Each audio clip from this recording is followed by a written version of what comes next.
You will hear a number of different recordings, and you will have to answer questions on what you hear. There will be time for you to read the instructions and questions, and you will have a chance to check your work. All the recordings will be played once only. The test is in 4 sections. At the end of the test, you will be given 10 minutes to transfer your answers to an answer sheet. Now turn to Section 1. Section 1. You will hear an agent calling from Marilyn Mutual about the recent homeowners insurance inquiry. First, you have some time to look at questions 1 to 6.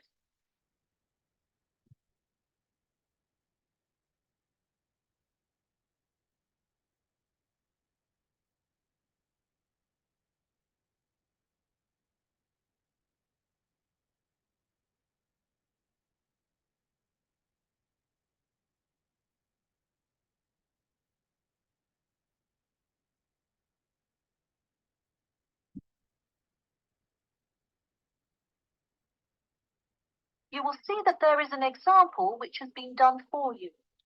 On this occasion only, the conversation relating to this will be played first. Hello? Yes, I'd like to speak with Janet Evans, please. Speaking.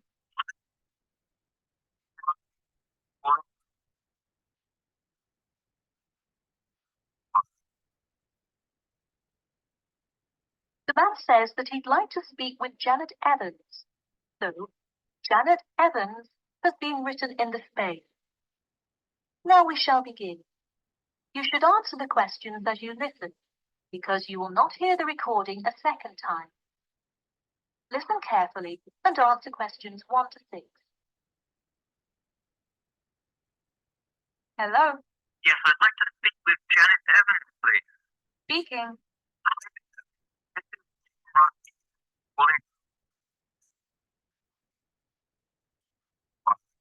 Yes, hi. Thanks for returning my call. My pleasure. I understand you are potentially interested in insurance for a bungalow in a bit out of town. Could you give me the address? Sure, it's 49 Greenway Court. Greenway is one word. All right, and would you prefer to be contacted via email or phone? Either one is fine. Maybe try emailing me first, and as an alternative, I can give you my phone number. What is your email address? pk2@cat.com. Did you say cat as in animal? Yes, it is the acronym for the construction company I work for. I'm sure you've seen them around. Yes, I have. And could you give me your primary phone time to reach you? Sure. The number is 020-4251-9443. I am generally unable to answer my phone at work, but any time after 5:30 p.m. is fine. I will make a note of that. I'm going to ask you a little bit about the property itself, so we can your home. Tell me Well, I'm pretty sure it's right around 80 square meters. Should I measure it and call you back later? all right. I'll write it down.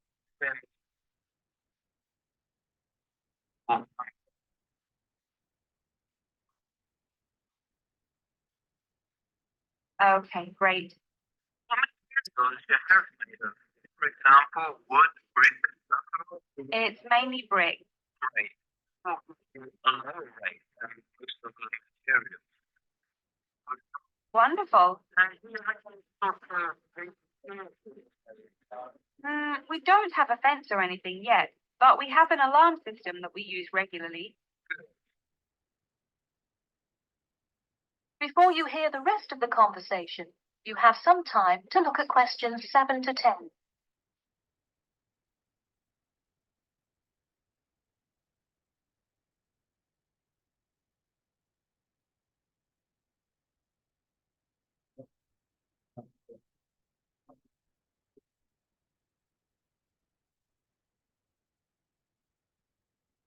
Now listen and answer questions 7 to 10.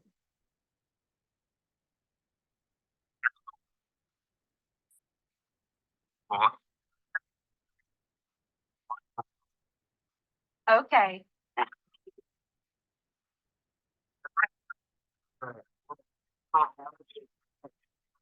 absolutely. About walleye value of about £200. Would you like us to cover theft, damage beyond natural wear and tear, with a considerable increase or rate?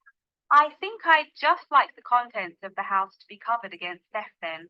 All right. Would you like insurance, flood, etc.? Yes, I definitely want flood coverage. It rains a lot here, and the drainage system in the area is not the greatest.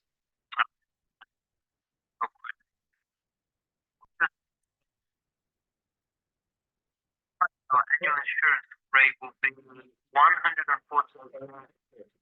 £140. Thanks. That seems somewhat reasonable. I would like to take some time to think about it. How long does it take to begin receiving coverage after signing up? On the time of year. Take one of there. I apply to my coverage by August.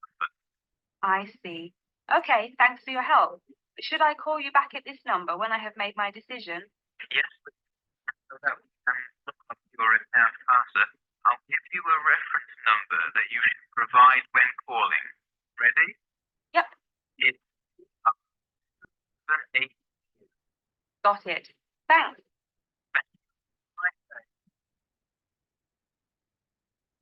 That is the end of section 1. You now have half a minute to check your answers.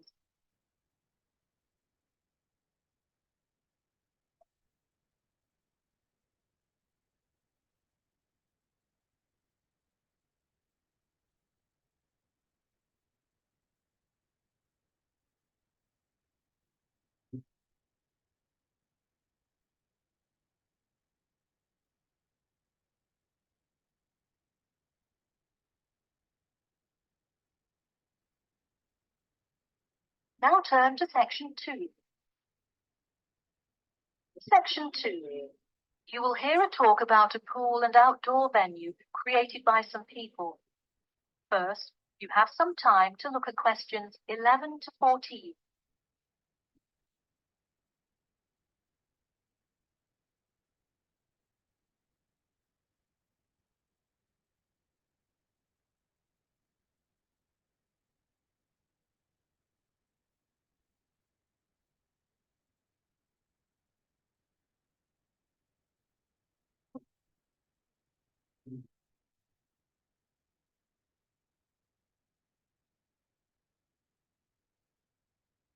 Now, listen carefully and answer questions 11 to 14. Hey, if you're just joining us on WKPX The Sound, welcome. We're here in the studio with Matt and Cam in the morning, and this morning we're talking about keeping the kids occupied on summer vacation. Folks, there's a new kid in town in the world of summer fun. Get ready for the Pool of the People, a pool and outdoor venue created by, that's right, the people. Scheduled to open in November, the ideas for everything from the design of the pool right down to the items sold in the snack bar have been decided upon by a sample of 1,050 members of the public. The public selected 2 top proposals from over a dozen created by renowned architect Ned Mosby, and the final design is truly something else. The pool is shaped like a fishbowl, sinking down into the ground. And there's, you guessed it, a real live fish tank in the center. It's certainly the center of attention in the Bridgewater area. Now, you are probably wondering how much an extravagance like this must cost, right? Well, have no fear. At just £15 for adults and £10 for kids, it's an affordable way to entertain the kids in those dog days of summer. The only problem now is the possibility that it will in fact become too popular. The pool is only so large, so swarms of people coming to enjoy it may cause quite a crowd in its first summer of opening. There will be an opening party for a select audience, and in line with the pool's mission, the people have decided on all the arrangements. They collectively decided on actress Rebel Wilson to host in the festivities scheduled for later this month, and even dictated the playlist by ranking their top 10 songs from a list of hundreds. There is some discrepancy, however, on the sculpture design for the foyer at the entrance.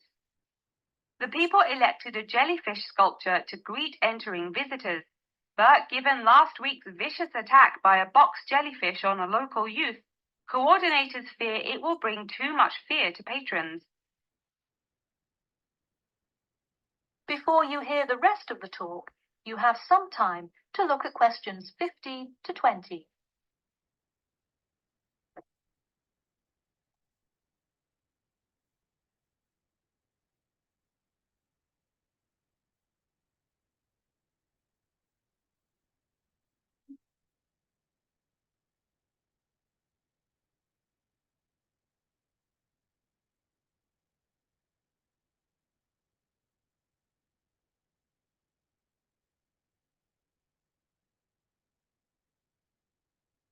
Now listen and answer questions 15 to 20.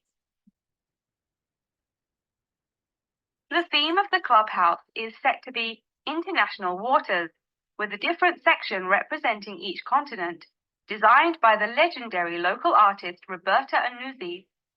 Representing Asia in the reception area will be a mosaic made up of prominent animals indigenous to the continent: a camel, a panda, and the Siberian white tiger, to name just a few.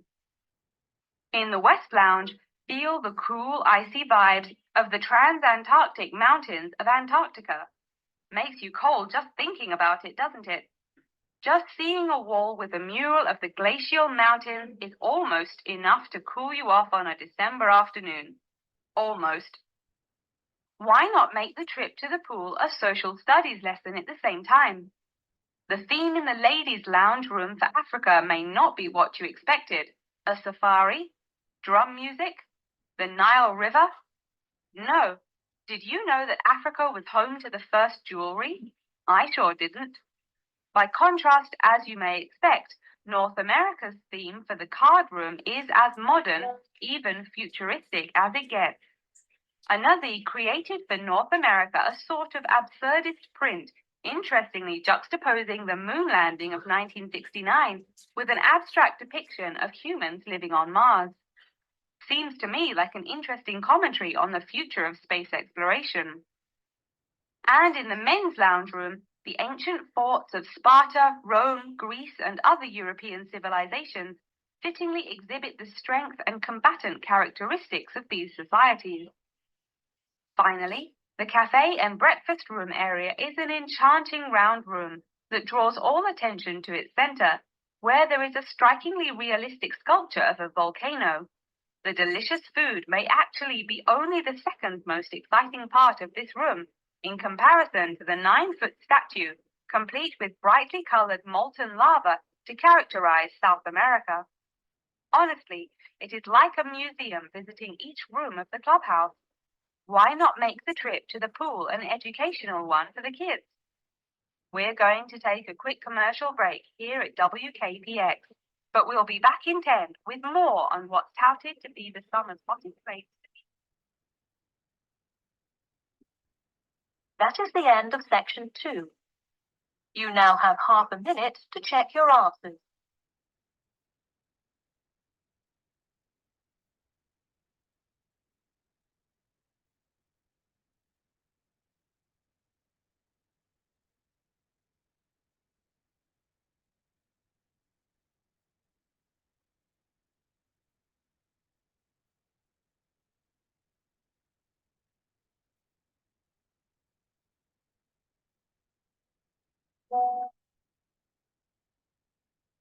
Now turn to section 3. Section 3. You will hear two students called Jimmy and Kathy talking to their tutor about the current research paper. First, you have some time to look at questions 21 to 25.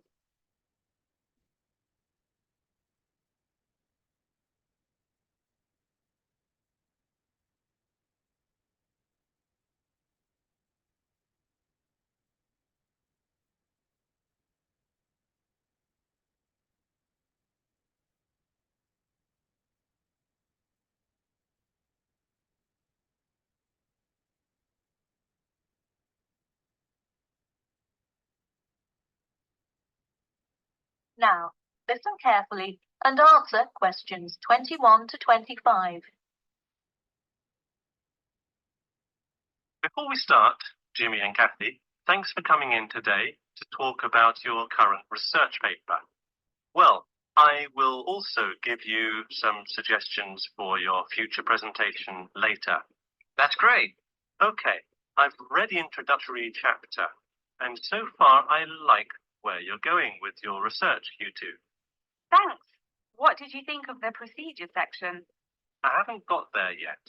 I'll get to that and the results and discussion section in a bit. Oh, if you haven't read the rest, are you just saying you like the introduction? No, the layout is really well done. You have each section clearly marked and have the header and footer perfectly formatted, and your title page is right on the money. A lot of students have trouble with that one. To be honest, we did refer a lot to the example we received in class. That's good to do for spacing and layout, as long as you're not also copying the information. The background information is a little sparse, though. You may want to add to it. You think so? I was more worried about whether I had enough data. You definitely need more background information. I would think about finding some more online articles or doing more research in the campus library. That's a good idea. We can go tomorrow. I find it too tough finding the subject matter in the online journal database. I also like being able to flip through the physical journal, as opposed to trying to scroll down on a computer. Me too. Oh, I almost forgot. I've included all of my citations in the abstract, but could you help me with the bibliography? I should be using a bibliography, right? Not an appendix. Sure, I can help with that. Yes, for this type of scientific research paper, list all sources that you cite in the body of your paper in a bibliography. Go to the website I gave you last time to see the exact way to list each source. Okay, thanks.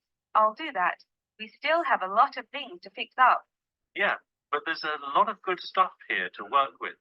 So enough about the paper. How is the presentation going? Well, it's all right. I'm going to go try out the new presentation software while Jimmy's working on the bibliography. Yeah, we are hoping to make an animation of an actual pump, but still have a lot to learn about how to do that. Before you hear the rest of the talk, you have some time to look at questions 26 to 30.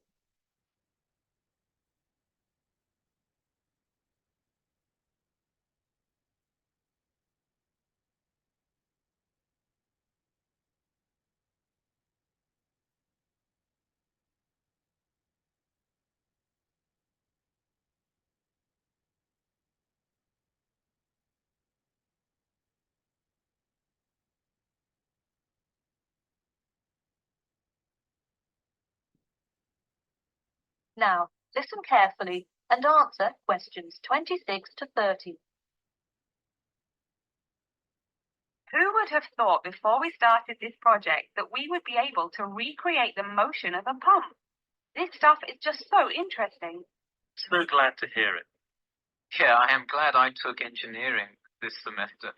I would definitely like to keep up with it. You know, there's an organization called the Machine Engineer Society. You should look into joining it.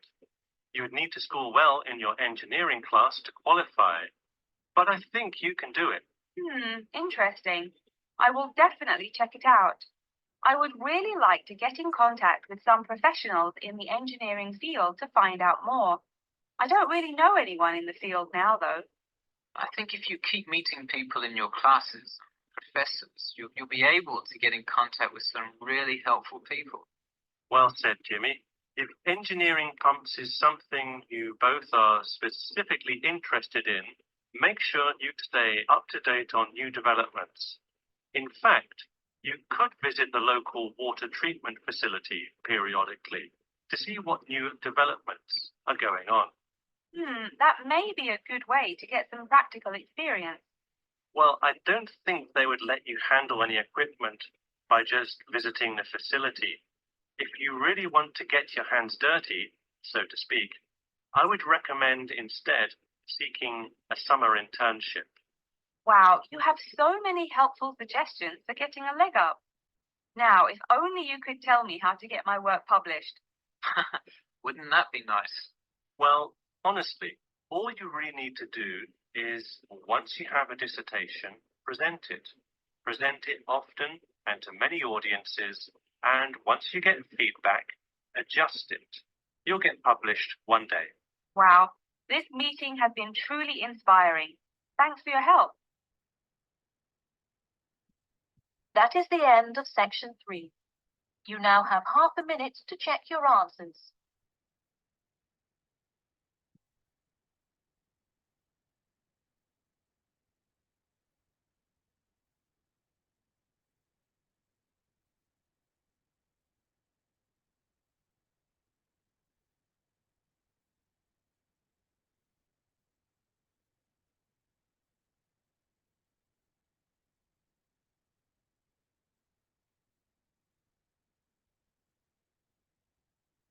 Now turn to section 4. Section 4. You will hear a talk about amber, the formation of amber, and its applications in different fields. First, you have some time to look at questions 31 to 40.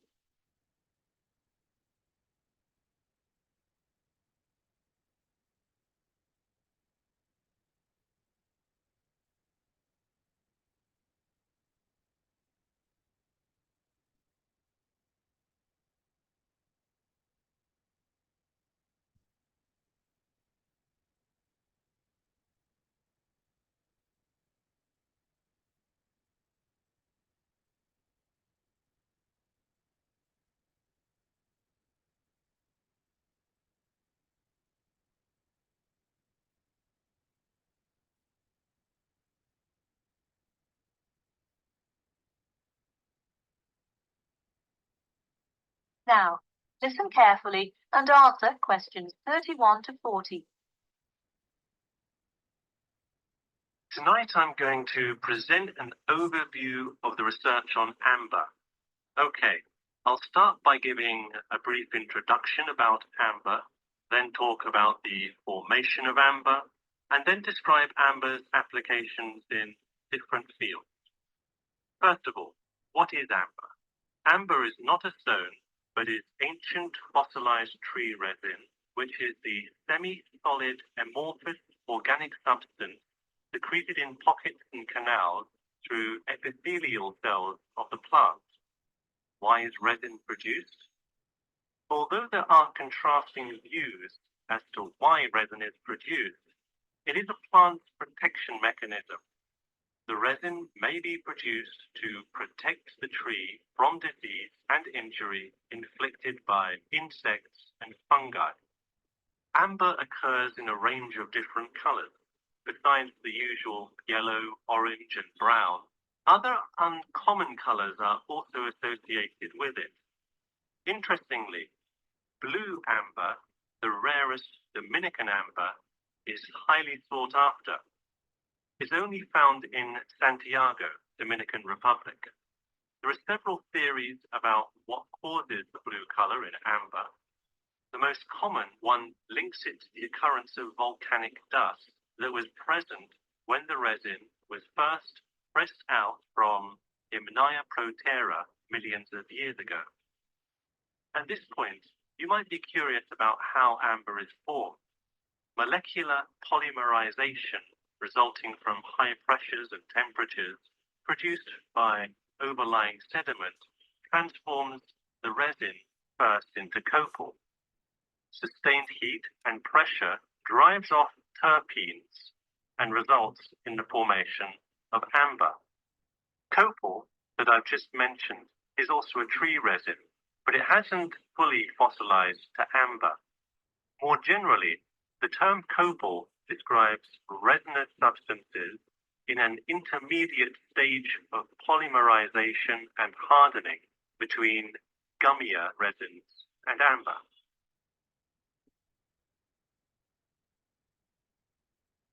So where can we find amber? It can be found on seashores. The main producer worldwide is Russia. In fact, about 90% is located in the Kaliningrad region of Russia, which is located on the Baltic. Here, the resin is washed up on the coast after being dislodged from the ocean floor by years of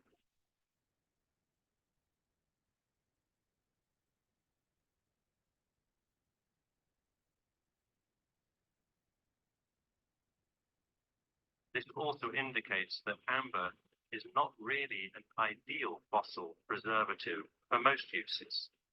We've already learned that amber is made of tree resin. It often includes insects that were trapped within the tree many millions of years ago. A piece with a visible and well-arranged insect is generally valued much higher than simple, solid amber. One Dominican amber source reported finding a butterfly with a 5-inch wingspread. This is both a large and unusual find, and most butterfly specimens have no more than a 2-inch wingspan. Inclusions in Dominican amber are numerous, one inclusion to every 100 pieces. Baltic amber contains approximately one inclusion to every 1,000 pieces. Now that you have a basic knowledge of amber, I'd like to talk a bit about amber's application in different fields. First, amber is appreciated for its color and beauty. Good quality amber is used to manufacture ornamental objects and jewelry. For instance, using a variety of exclusive, first-class quality natural Baltic amber with silver to make natural amber jewelry. But due to the biodegradation of amber fossils, people with amber jewelry have to take special care of it to ensure that the amber is not damaged. It was previously believed that amber worn on the neck served to protect one from diseases of the throat and preserved the sound mind. Callistrate, a famous doctor in the Roman Empire, wrote that amber powder mixed with honey cures throat, eye, and ear diseases, and if it is taken with water, eases stomachache. While the mystery around that use of amber has not been cleared, one thing is sure: it will help effectively to defeat small malaises. Amber has even been used as a building material. Amber created the altar in St. Brigida Church in Gdansk, Poland. In St. Petersburg, Russia, the walls of the famous Amber Room were lined with intricate carvings and inlaid designs. This palace room is being reconstructed from photographs and can be visited at the Catherine Palace, located in the town of Tsarskoye Selo. And finally, the fourth use of amber is that... That is the end of section 4. You now have half a minute to check your answers.